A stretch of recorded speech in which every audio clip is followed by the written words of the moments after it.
राहुल गांधी आज रायबरेली और अमेठी के दौरे पर थे।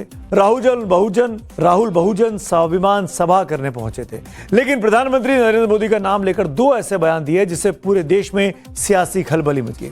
सत्ता पक्ष तीर कमान लेकर राहुल गांधी पर टूट पड़ा। सबसे पहले राहुल गांधी के वो दोनों बयान सुन लीजिए। पता नहीं आपने आज मोदी जी का वीडियो देखा नहीं देखा? व्हाट्सएप यूनिवर्सिटी वालों ने देखा? वो इटली की राष्ट्रपति मेलोनी है, उनको नरेंद्र मोदी जी टॉफी खिला रहे हैं। रील बनाई है हिंदुस्तान के प्रधानमंत्री इटली के प्रधानमंत्री को मेलोनी टॉफी दिए हैं। जब ये आरएसएस के कार्यकर्ता आपके सामने आएंगे, नरेंद्र मोदी की बात करेंगे, अमित शाह की बात करेंगे, उनसे आप सामने उनको कहो कि आपका प्रधानमंत्री गद्दार है, आपका होम मिनिस्टर गद्दार है, आपका संगठन गद्दार है। राहुल गांधी का ननिहाल इटली में है। सोनिया गांधी इटली से आती हैं। मेलानी इटली की प्रधानमंत्री हैं। राहुल गांधी के बयान अगर आपने ध्यान से सुनाओ तो पहले वो प्रेसिडेंट बोलते हैं मेलानी को, और उसके बाद जाके वो दोबारा करेक्ट करके प्रधानमंत्री बोलते हैं। तो यहाँ पर उनका स्लिप ऑफ टंग है या उनको आइडिया नहीं है, ये तो राहुल ही बता पाएंगे। लेकिन राहुल के इन बयानों पर देश बीजेपी कैसे अटैकिंग मोड में आ गई, इसको आपको दिखाएंगे। लेकिन उसके पहले आपको बता दूं कि प्रधानमंत्री मोदी अपनी 5 देशों की यात्रा के अंतिम पड़ाव पर आज इटली में है। राहुल गांधी ने पहले जियोर्जियो मेलोनी को इटली का राष्ट्रपति बोला और फिर खुद को करेक्ट करते हुए प्रधानमंत्री बोला। इटली की प्रधानमंत्री मेलोनी ने पीएम मोदी का स्वागत किया। पीएम मोदी ने मेलोनी को मेलोडी नाम की भारतीय टॉफी गिफ्ट भी की और नेता प्रतिपक्ष राहुल गांधी ने इसे मुद्दा बना लिया। लेकिन आपको याद दिला दूं कि मोदी और मेलोनी की केमिस्ट्री हर बार इंटरनेशनल मीडिया में हेडलाइन बनती है, इस बार भी बनी। इटली की पीएम मेलोनी ने एक्स पर इस वीडियो को पोस्ट करते हुए लिखा, प्रधानमंत्री मोदी मेरे लिए गिफ्ट में बहुत अच्छी टॉफी लेकर आए हैं। मेलोडी, गिफ्ट के लिए thank you. Prime Minister Modi brought us a gift, a very good toffee.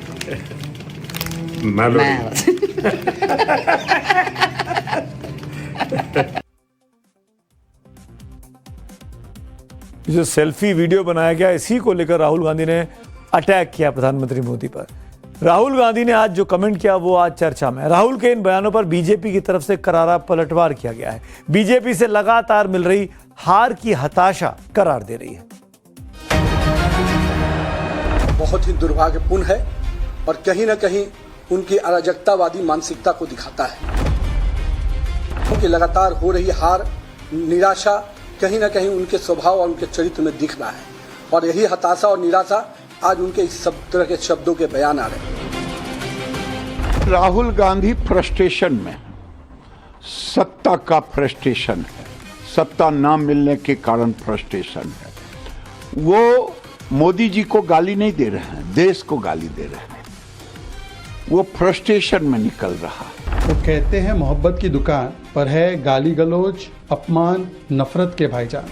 जिस प्रकार की भाषा राहुल गांधी ने ओबीसी समाज से, गरीब समाज से आने वाले प्रधानमंत्री के लिए की है, उनको गद्दार कहना, ये दिखाता है उनके संस्कार किस प्रकार के। राहुल गांधी जी एक नाकाबिल आदमी है, एक नालायक राजनेता है, क्योंकि उनको जबरन उस कुर्सी पे बिठाया गया है जिसके वो काबिल नहीं है, परिवार की लेगेसी के कारण, परिवारवाद के कारण। राहुल गांधी मानसिक संतुलन खो बैठे हैं, बहकी सी बातें कर रहे हैं। उनकी भाषा, उनके भाव, उनकी भंगिमा ये बता रहे हैं कि कांग्रेस पार्टी आज कितनी दुर्दशा में है, और इसीलिए लगातार वो आपत्तिजनक शब्दों का इस्तेमाल कर रहे हैं। हैबिचुअल ऑफेंडर हो चुके हैं, बार कोर्ट की फटकार पा चुके हैं, कई मुकदमे उनके खिलाफ पंजीकृत हैं। तो बीजेपी ने तमाम नेताओं को राहुल गांधी के खिलाफ मोर्चे पर लगा दिया। तो राहुल गांधी के समर्थन में कुछ और नेता जो कि विपक्षी मोर्चे के हैं, वो उतर कर सामने आ गए। राहुल जी पे आरोप तो ये लगाते रहते हैं, जब देश के बाहर कोई बात बोलते हैं तो पूरा देश जानता है कि राहुल गांधी दिल का साफ आदमी है। वो दिल में जो बात आती जुबान पे लाते हैं, राजनीति नहीं करते हैं। नंबर 3, राहुल गांधी जिस प्रकार से बार टाइमली वो वार्न करता सरकार को। हमारे यहाँ पिछले 2014 के बाद हर इंसान को बीजेपी गद्दार और ट्रेटर बुलाती है। तब तो आप लोग शोर नहीं मचाते हैं, तब तो बल्कि यहाँ गालियां दी जाती है, मुसलमानों को थ्रेट किया जाता है, उनके घर बुलडोज किए जाते हैं, उस वक्त तो कोई शोर नहीं उठाता है। अब राहुल गांधी ने कोई बात कह दी तो इतना ज्यादा हंगामा क्यों? तो दोनों एक दूसरे पे इल्जाम लगा रहे हैं, दोनों पक्ष की। वो हमको गद्दार कहते हैं तो हम भी आपको गद्दार कह सकते हैं। खैर, राहुल गांधी यूपी में दलित कार्ड चलाने में इन दिनों लगे हुए हैं। अपने दलित नेताओं को मायावती से मेलजोल बढ़ाने का काम उन्होंने सौंप दिया है। तो क्या 2027 के चुनाव में मायावती को वो इंडिया गठबंधन में लाना चाह रहे हैं? इसका ट्रेलर आज दिखना शुरू हुआ है। आज एक बहुत ही दिलचस्प सियासी तस्वीर सामने आई है। ये लखनऊ से आई है, ध्यान से देखिएगा। ये कांग्रेस के दो बड़े नेता हैं, मायावती के घर के बाहर मौजूद हैं। राजेंद्र पाल कांग्रेस के अनुसूचित जाति के अध्यक्ष हैं और ये तनुज पुनिया हैं जो कि सांसद हैं लोकसभा के। ये दो लोग आज पहुंचे मायावती के घर के बाहर बगैर बताए, बगैर समय लिए, और इन दोनों दलित नेता चाहते थे कि मायावती से वो मिल लें, लेकिन मायावती का दरवाजा नहीं खुला। मायावती के बंगले का गेट लॉक एक तरह से कांग्रेस के लिए शौक लगने जैसा है। हुआ ये कि कांग्रेस के दो दलित नेता मायावती के घर पहुंचे, लेकिन मायावती ने उनकी मुलाकात नहीं की। सांसद तनुज पुनिया और अनुसूचित विभाग के अध्यक्ष राजेंद्र पाल गौतम मायावती से बगैर समय लिए, टाइम लिया नहीं था, अचानक उनसे मिलने पहुंच गए। जाहिर तौर पर मायावती के घर का दरवाजा नहीं खुला, गेट नहीं खुला। दोनों नेताओं को खाली हाथ वापस लौटना पड़ा। अब ये दो नेता कौन है, जान लीजिए इनके बारे में। तनुज पुनिया पूर्व सांसद जो कि दलित समाज से आते हैं, पीएल पुनिया उनके बेटे हैं, खुद भी सांसद हैं।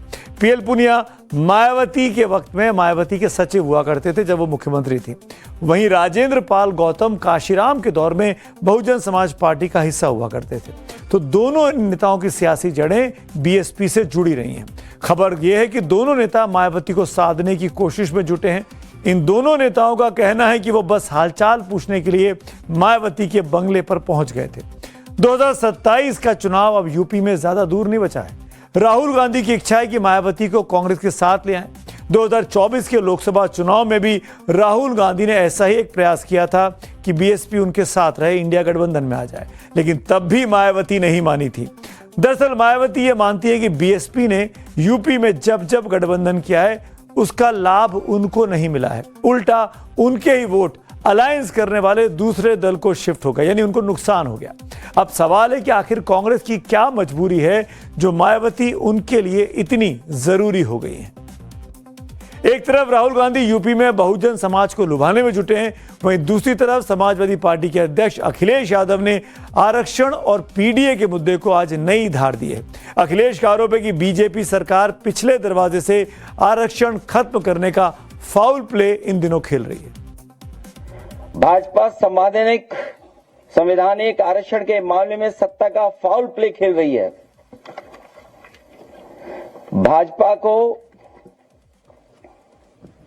भाजपा वो एम्पायर है जो सदियों से चली आ रही इस गैर बराबरी की इस लड़ाई को बेईमानी से जीतना चाहती है। इसलिए ये नौकरी।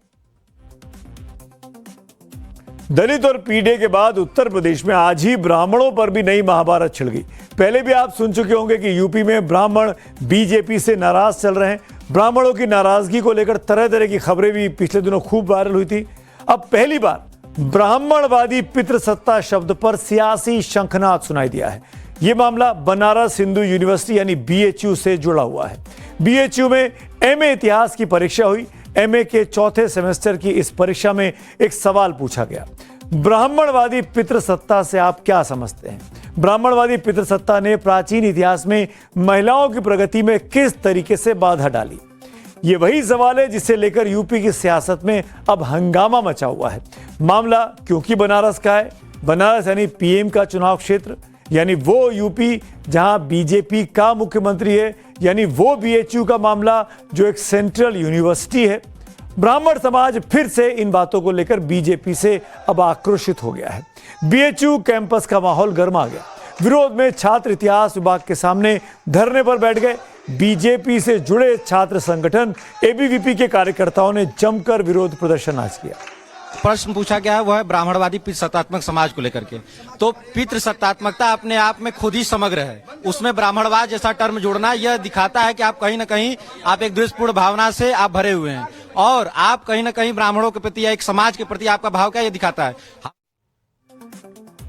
इस सवाल को लेकर अखिल भारतीय मनीषी परिषद जैसी संस्थाओं ने विरोध का झंडा उठाया हुआ है। मनीषी परिषद का आरोप है कि बीएचयू के कुछ शिक्षक वामपंथी मानसिकता से ग्रसित हैं और वो पंडित मदन मोहन मालवीय के सपनों को तोड़ने का काम कर रहे हैं। दूषित मानसिकता के लोग वहाँ भी जरूर हैं, क्योंकि एक मछली जो है तालाब को गंदी करती है, ये कहा जाता है, क्योंकि इस कार्य से प्रमाणित होता है कि उनकी मानसिकता ठीक नहीं है। इस विवाद पर अब पीएमओ यानी प्रधानमंत्री कार्यालय ने बहुत ही सख्त रुख अपनाया है। सूत्रों के मुताबिक पीएमओ ने वाराणसी के मंडल आयुक्त के जरिए बीएचयू के रजिस्ट्रार से एक्सप्लेनेशन मांगा है। अब बीएचयू प्रशासन इस मामले की जानकारी प्रधानमंत्री कार्यालय को मुहैया कराएगा। हमारे सहयोगी आशुतोष सिंह ने इस कंट्रोवर्सी पर बीएचयू के इतिहास विभाग के विभागाध्यक्ष प्रवेश भारद्वाज से बात की है, उसका अंश सुनते हैं। आपके डिपार्टमेंट में एक सवाल पूछा गया 4th सेमेस्टर में एमए के, उसको लेकर कंट्रोवर्सी चल रही है, ये क्या कंट्रोवर्सी है और इस पूरी घटना को किस तरीके से आप देख रहे हैं? देखिए कि सत्य यह है कि वास्तव में ये संबंधित जो अध्यापक है वो इस पर अच्छी टिप्पणी कर पाएगा, और रही बात सिलेबस में है या नहीं उसको तो हम लोग देखने का प्रयास करेंगे। मुझे ऐसा लगता है कि वो सिलेबस का है, क्योंकि वीमेंस महिलाओं पर है, तो ये प्रश्न महिलाओं से संबंधित है, तो हम समझते हैं कि वो अवश्य होगा उसके भीतर। लेकिन जब इस तरीके के प्रश्न पत्र जब सेटअप किए जाते हैं तो उसमें आप लोग की भी सहमति ली जाती है, नहीं ली जाती, वो क्या कैसे उसका प्रोसेस?